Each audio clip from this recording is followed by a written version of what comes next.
Investigators believe they now know the identity of the human remains discovered in Winnebago County last week. And they've contacted that person's family members, but did so tentatively, saying they still have a lengthy process ahead before reaching a positive ID. Holly Brantley talked with investigators today and the head of a team of Wisconsin anthropologists working to put the pieces of this puzzle together and potentially bring someone's family closure. What happened to the person discovered here in the marshy waters of Little Lake Butte?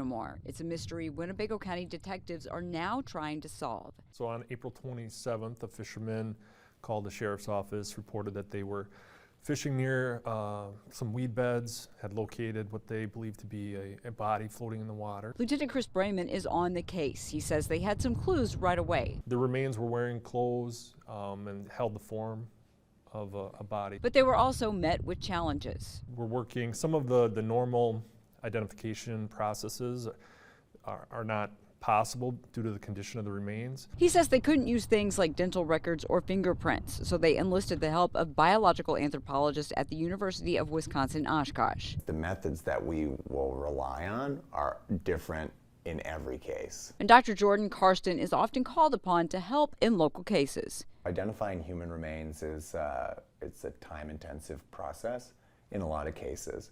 So if you have skeletal remains, for instance, typically we try to build something that we call a demographic or biological profile. And so we try to say, well, is the person likely male or female? How old were they?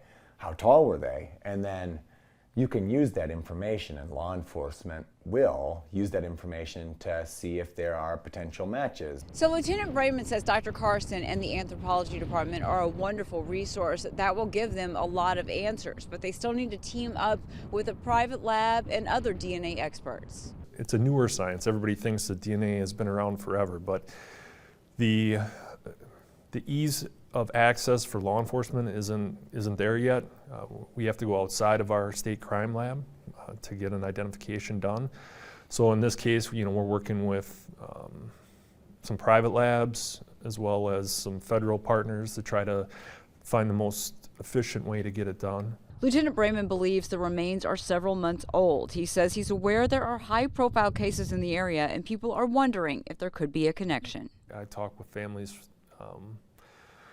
on pretty much every month related to some of the cold cases we have. So it's near and dear to my heart to get these cases solved. So. Lieutenant Brayman says now it will take at least another month before they get a positive ID.